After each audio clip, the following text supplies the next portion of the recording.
Olá pessoal, sejam bem-vindos a mais um encontro aqui no nosso canal da Sociedade Chesterton Brasil. E eu gostaria de conversar um pouco com vocês sobre uma figura, tá, que eu acho, eu quase elenco elas dentro daquilo que alguns, e é claro, é muito complicado dizer isso, tá? Mas se a gente pensar, né, quando Chesterton fala sobre a ética do País das Fadas, eu penso que as figuras que são muito presentes hoje no tempo do Natal, especialmente mais para perto que é a Epifania, que são os Reis Magos, eles têm para nós, às vezes, um certo sabor disso, né? De história fantástica, mitológico, eu não sei se é bem a palavra que nós usaríamos, mas a história é um pouco de conto de fadas, tá? E é evidente que com isso aqui ninguém quer dizer que o evento dos Reis Magos, como relatados ali no Evangelho, são coisas meramente fictícias ou coisa que valha. Tá? Nada disso, certo? Acreditamos verdadeiramente naquilo que está nos Evangelhos, tá? Agora, eu gostaria de pegar alguns elementos que para mim são de simbolismo relacionado a essas figuras e um pouco, né, o papel que elas têm, né, dentro do mundo ocidental, tá?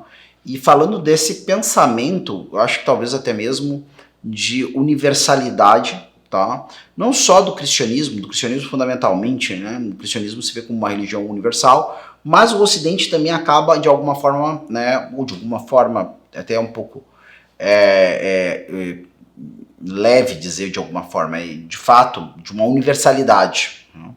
De alguma forma também alguém poderia dizer, o imperialismo ocidental tem a ver com o cristianismo? Depende muito do ponto de vista. Né?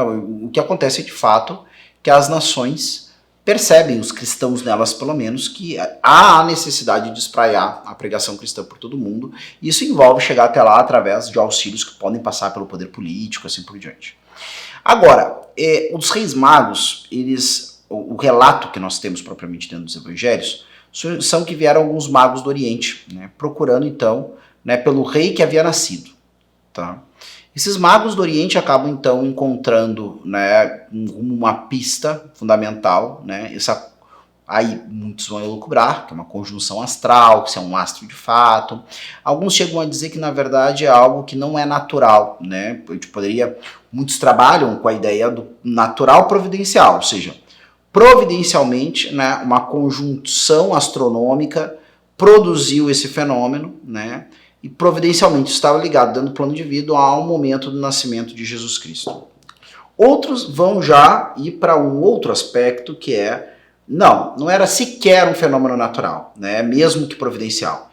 É, na verdade, uma coisa miraculosamente produzida por Deus, quase como se visse um anjo, né? E assim por diante. Eu sempre gosto de pensar de alguma forma, né, na estrela de Belém, né, como algo relacionado à Virgem Maria. Né? Para mim, eu gosto muito dessa ideia, assim. Quase como se o brilho do coração de Nossa Senhora estivesse ali apontando, né, para o local onde estava o menino. Mas isso é uma coisa completamente da minha devoção pessoal, a bem-aventurada Virgem Maria, e também dentro do Natal. Aqueles que vão investigar, né, tentar chegar a uma conclusão, né, vão apresentar mais de uma proposição. Se alguém tem um interesse específico sobre isso, tem um trecho que não é longo, mas é bem interessante, dentro dos relatos da infância, né, de Jesus, dentro daquela que podemos chamar assim, talvez, uma trilogia de Bento XVI sobre Jesus de Nazaré. Na verdade, o que nós temos é uma cristologia em duas partes, né, Jesus de Nazaré, e aí quase como que, né, um prólogo dela, nós temos então esse escrito, né, de Bento XVI sobre a infância de Jesus, que acontece por último, né, é o último desses textos que nós teremos, né, dentro dessa cristologia de Bento XVI. Então ele vai comentar algumas coisas relacionadas a isso. De toda forma, certo, esses homens, muito provavelmente, como não era incomum entre pessoas, e quando nós falamos de reis magos, nós estamos falando, via de regra, meio que num senso comum, de que pelos presentes que eles vão dar a Jesus, eram pessoas que tinham, né, alguma posse, né, alguma possibilidade, né, alguma estrutura financeira, para poder primeiramente se dedicarem a estudos, certo? Não são uma pessoa comum, uma pessoa que, né, não tivesse certos recursos de estudo, ambiente de observação, contatos e possibilidade de contato com outros que também observavam, né, aquilo ali, aqueles fenômenos astronômicos, né, nós quase poderíamos dizer astrológicos, porque as coisas pareciam, né, ter uma certa vamos dizer assim, aquilo que hoje nós distinguimos como astrologia e astronomia, fazia parte de uma mesma arte de conhecimento dentro desse período, né? Então isso tudo demanda recursos, tá? Esses sujeitos, então, eles enxergam esse fenômeno e decidem, então, se encaminharem para Israel, porque o rei dos judeus prometido iria chegar. Agora, a pergunta que não quer calar para nós: que tem a ver com esses magos do Oriente? A promessa de um rei dos judeus, né, dessa salvação. Então esse grande ponto que alguns começam a levantar e falam aí dessa universalidade, né, para a qual desde o primeiro momento do nascimento de Nosso Senhor aponta a mensagem, a boa nova de Jesus Cristo. Muitos gostam de apresentar esses sujeitos como representantes de todas as nações da Terra e também de várias idades. Então eu vou ter quase um ancião numa figura, vou ter um homem, né, um adulto de meia idade, entre os seus 35 e 45 anos, e vou ter ali um jovem talvez que não passe dos 25 anos, entre aqueles que estão parte dessa caravana. Um deles, né, de uma etnia, né, africana, negra, outro, né, oriental, e outro, então, o negro, o oriental e mais uma etnia. Você teria todas as etnias, certo? Talvez alguma coisa como uma figura, né, mais indígena, coisa do tipo, alguma coisa assim, tá? A ideia de que está representado todas as etnias. Vocês me desculpem, agora eu estou lembrando desses elementos que não é o foco do que a gente vai falar aqui também, mas que é de memória, né? Esses elementos étnicos estariam todos representados ali, né? E aí então chegaria, né, até Jesus Cristo como homens que vieram, né, de fora do povo da aliança, representando todas as etnias, né, da terra. Claro, caucasiano, né, vamos dizer assim, o que depois vai ter tido por europeu. É que a gente pensa tanto no nosso padrão, né, ocidental, que a gente tem isso como dado. Mas não, a gente tem que lembrar que ali estamos entre semitas. Então nós teríamos então alguém que seria um branco, um negro e um oriental. Tá? É esse o quadro aí das etnias representadas dentro desses relatos dos Reis Magos, né? Então nós temos eles chegando até lá e vão então ser esses sujeitos, né, que vão procurar esse Salvador em meio aos hebreus. Né? É interessante porque isso lembra também uma frase de Cristo que é muito, muito boa no diálogo com a samaritana, né? Que ele diz assim, isso é lá, né, um outro relato, já é um relato do Evangelho, já Jesus, claro, o relato dos magos também é do Evangelho, mas um relato de Cristo em meio à sua pregação. E aí ele vai, né, dizer à samaritana, olha, nós adoramos, falando dos judeus, tá? Nós adoramos aquilo que conhecemos. Vocês, samaritanos, certo? Que não são judeus, né, da mesma forma que Cristo era, né, adoram o que não conhecem, tá? Porque a salvação vem dos judeus, tá? E aí nós tentamos elucubrar um pouco, né, o que levou esses homens a buscarem essa salvação que vem dos judeus. Umas pessoas teorizam que poderiam ser, inclusive, né, se a gente vai olhar, eu acredito que é no livro dos Números, está presente o relato de Balaão, né, que é um relato muito conhecido pelo milagre da mula que fala, né, acho que é uma mula, um desses animais de carga, né, aparentado do burro, da mula e assim por diante. E esse animal tem uma hora que, né, transportando esse homem, que é uma espécie de conjurador, de vate, de profeta, num sentido diferente um pouco do que nós temos dos profetas bíblicos, né? Ele é meio que contratado por um inimigo do povo de Israel para amaldiçoar Israel. Né? Então a ideia é que esse homem tem um poder e que eles vão ser amaldiçoados, então, né, não vão acabar tendo um desastre, vão perder as batalhas em que entrarem, assim por diante. E tem uma hora que esse animal de carga dele, esse animal que ele está montando, né? Fica parado, né? Fica ali, não vai, de maneira nenhuma, ele bate muito nesse animal e assim por diante. E aí parece que miraculosamente, então, esse animal fala, né? Então ele reclama de estar sendo espancado, né, por esse homem, por Balaão. E aí ele diz assim, olha, se eu não tivesse parado, tu estavas morto. Tu não vês que tem um anjo do Senhor parado à nossa frente? E aí então essa figura angélica se manifesta, né? Esse homem enxerga isso, e claro, se arrepende e ao invés de ir até Israel para amaldiçoar Israel, vai e o abençoa. Então tem uma grande fórmula, né, de uma invocação, né, de bênção, né, dessa figura do Balaão sobre Israel.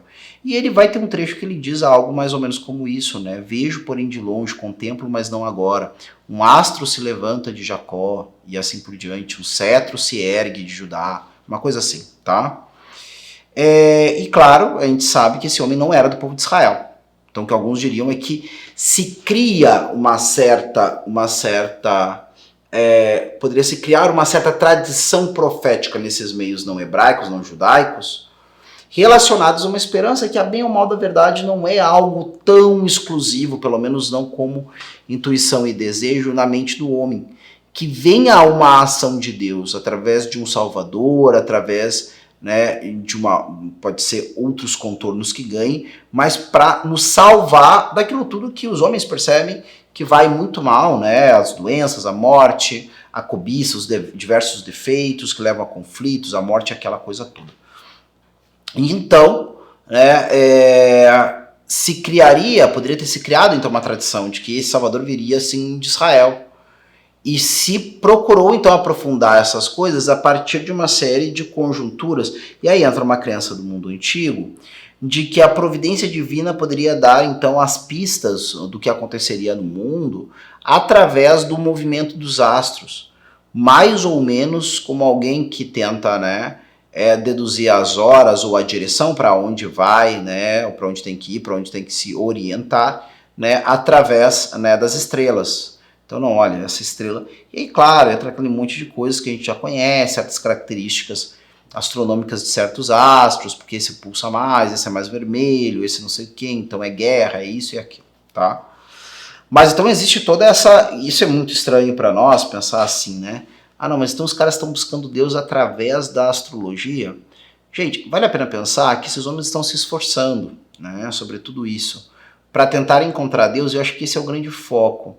É evidente que depois que se manifesta a religião, né, cristã, né, através da pregação de Jesus e tudo mais, as coisas mudam, né? E é interessante que esses homens vão em busca, então, de Cristo, né, ou em busca, então, deste Salvador, que eles consideram que é o rei dos judeus, e a ideia deles é irem já ao palácio. Então, assim, olha, se nós estamos certos, nasceu, então, esse cara que deve ser um rei mesmo. Então, vamos ao palácio lá, e lá está reinando Herodes, que tem toda uma outra história. Herodes chega a ser esse rei em Israel, muito mais por causa de uma conjuntura política que está lá do que qualquer outra coisa. E aí, então, eles descobrem que não, esse rei sequer sabe, né, do nascimento de qualquer pessoa que pudesse ser um rei, né, depois dele ou junto dele, que isso é o grande temor, né. E é interessante que dizem que ali em Jerusalém a cidade toda se agita. Olha, vou falar, não é a alegria, não é o Salvador, você ouviu falar? O Salvador está no meio de nós, há uns magos lá do Oriente que estão dizendo que já veio o Salvador, futuro rei de Israel. Não, a cidade se agita. Que é a expressão semelhante à que é usado quando Cristo se aproxima de Jerusalém para sua paixão, que é o que nós comemoramos no Domingo de Ramos. Não é que a cidade, as pessoas que estão acompanhando Jesus até lá estão muito felizes, mas Jerusalém fica, opa, o que está acontecendo? Né?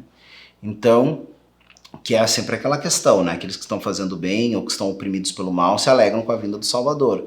Quem é o causador do mal, né? Ou quem acha que está tudo muito bem, obrigado, não precisamos, né, de Salvador nenhum para mexer no que já vai bem, né? Ficam agitados, ficam temerosos. Mas, né, Herodes consulta então esses homens entendidos na Sagrada Escritura e eles vão apontar que é em Belém que deve nascer, né, o Salvador. E dessa forma esses homens se dirigem para lá e encontram Cristo, então, né, de uma maneira muito interessante, encontram, né, o Jesus com a sua mãe. Isso vai nos entregar uma imagem, pessoal, e aí eu entro propriamente nisso que eu acho que é o grande negócio da nossa conversa, terminando por dizer que depois desse encontro com Jesus, que o adoraram, entregaram seus presentes, foram avisados em sonho para partir por outro caminho. E aí é muito legal, porque de alguma forma eu concilio, né, nessas figuras uma dupla realidade. Eles entram dentro de alguma coisa que eles ficaram fora, né, só observando de longe, que é o quê? Essa sabedoria divina capaz de mostrar aos seus santos, né, o futuro ou o significado do mistério dos sonhos. E isso já foi mostrado para nós em duas figuras do Antigo Testamento, que é José do Egito e depois Daniel. tá? De maneira que quando se fala de Daniel, se dizia que encontrava-se nele e nos seus companheiros 10 vezes mais sabedoria e discernimento, né, sobre essas questões, né, misteriosas ou dos sonhos, do que em todos os magos e adivinhos da Babilônia, né? Então quer dizer, você vê muito bem que tem uma distinção. Uma coisa é o povo de Israel, um santo do povo de Israel, né, lidando com a questão, né, desses mistérios acerca do futuro e daquilo que Deus reserva para o futuro. Outra coisa é esses outros caras aqui, tá? E esses caras, esses nossos magos, parecem que até esse momento de encontrarem Jesus estão, né, aqui desse lado, e agora eles podem passar por outro lado. De maneira que agora não é, não, agora nós olhamos a estrela, eu acho que a estrela foi mais para aquele ângulo. Não, eu acho que agora Escorpião veio aqui pro lado da estrela, Antares está do lado da estrela, que é o grande, que é a estrela mais maligna de todo o mapa. Opa, fechou o tempo, né, pra gente voltar para lá. Não, Deus os alerta em sonho de que eles devem ir para outro caminho. Agora eles entram, né? E agora que eles se encontraram com Deus, agora a sua busca pela verdade, perscrutar os mistérios, né? Daquilo que Deus prepara na sua providência santíssima. Isso agora acontece já num diálogo deles com Deus. Eles encontraram Deus verdadeiro, né? Então essa busca de sabedoria deles, né, mudou, né? Porque a sabedoria os encontrou. Eles encontraram a sabedoria. E é muito interessante, em inglês eles inclusive são chamados de wise men, né? Os magos são chamados de os homens sábios, né? Os sábios do Oriente, certo? Eles se encontram com a sabedoria buscada durante toda a vida, né? E aí, essa imagem de Jesus, né, com Maria, sua mãe, é a imagem que muitas vezes é dada às pessoas na iconografia como a imagem de Maria como sede da sabedoria. Sede como lugar aonde Cristo está sentado, como num trono, né, a abençoar a humanidade. Maria ali é o trono da divina sabedoria, né, que é o seu filho. Que é uma coisa assim que eu acho muito legal, porque é uma cena muito singela e muito comum, né? Quem nunca foi visitar, principalmente se você está indo lá visitar, né, uma família e tudo mais, né? É muito comum a gente chegar numa sala, né, e a mãe tá com a criança que já é aquele bebezinho que tá um pouco mais crescidinho, consegue ficar sentado, tá, né, sentadinho no colo da mãe, né, ali escorado, e olha pra gente, né, e a gente faz aquela festinha e aquela coisa toda, né. E a mãe também, né, é engraçado, às vezes as mães têm uma certa urgência de que aquele bebezinho interaja com as pessoas, né. Então elas pegam o bracinho, fazem ele dar um oizinho, digam alguma coisa, né, porque querem facilitar esse encontro, né, do visitante com o seu bebê, né, com aquela criança que, naquele momento, com certeza, né, é a grande atração da casa, né, aquele para qual todos os olhares se voltam. Então é uma coisa muito terna, muito próxima. Mas nós não podemos esquecer que nessa cena tão doméstica está ali verdadeiramente aquele que é a sabedoria, que é a medida do mundo, né? Cristo é a medida de todas as coisas que existem. E esses homens que sempre buscaram isso, porque senão não iam para uma aventura como essa, encontram isso, né? E Deus os acolhe, né? Porque fala com eles, né? Essa fala de Deus para com eles aponta que eles devem ir para outro caminho, que é algo também que tem um potencial simbólico para nós muito interessante, uma verdadeira conversão, um mudar de rota.